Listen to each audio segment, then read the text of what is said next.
कढ़ी खाई थी उसकी दुकान बहुत चलती थी, क्योंकि आसपास कोई और खाने की दुकान नहीं थी, तो मजबूरी में लोगों को उसके यहाँ से खाना पड़ता था।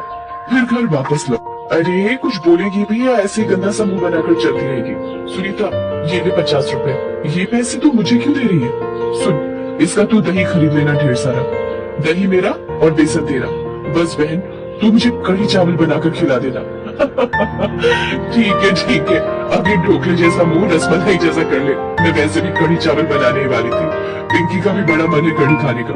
अगले दिन सुनीता ने बहुत मन लगाकर कढ़ी बनाई। वो चाहती थी कि पिंकी और रज्जू दोनों को कढ़ी पसंद आए। काफी देर की मेहनत के बाद ढेर सारी कढ़ी पककर तैयार हो गई। पिंकी ने जैसे ही पहला निवाला चखा तो सुनीता से बोली, अरे माँ, क्या हुआ?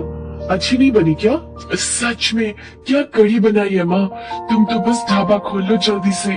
पिंकी उंगलियां चाट कर कढ़ी खाती रही और सुनीता उसे प्यार से देखती रही। अगले दिन पिंकी कढ़ी चावल ही टिफिन में लेकर गई और सुनीता ने भी रज्जू के लिए एक बड़ी डिब्बे में कढ़ी चावल रख लिए। जब वो चौराहे पर पहुंची तो रज्जू पहले से ही उसके इंतजार में बैठी थी। सुनीता के हाथ में खाने का डिब्बा देखकर उसकी खुशी का ठिकाना नहीं रहा। ले आई?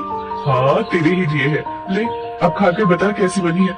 रज्जू ने बिजली की फुर्ती से सुनीता के हाथ से डिब्बा लेकर खोल डाला और जैसे ही उसने पहला निवाला खाया तो सुनीता उसकी तरफ सवालिया आंखों से देखने लगी। अरे मेरी जान, क्या डाल दिया तूने इसमें? लाला की कढ़ी से 1000 गुना बढ़िया बनाई है तूने।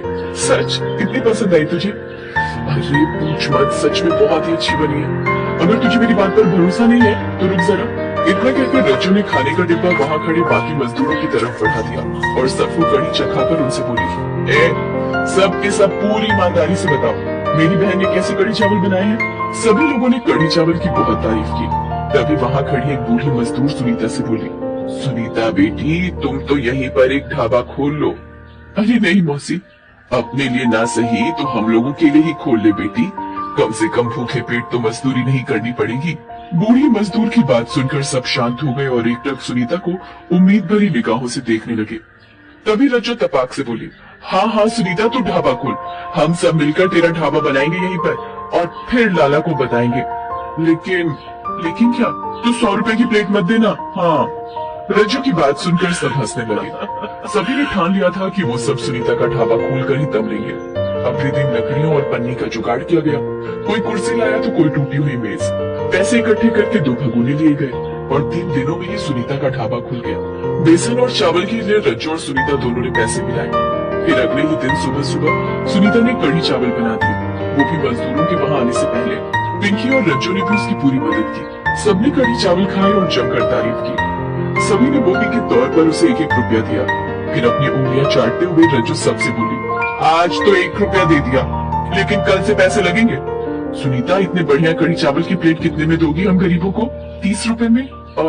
30 की हाफ प्लेट? नहीं, भर पेट। सुनीता की बात सुनकर सबके चेहरे पर मुस्कान आ गई। कुछ दिनों के बाद इसी ढाबे ने सुनीता और पिंकी की जिंदगी बदल दी और मजदूरों को भी पेट भर खाने का एक सहारा मिल गया।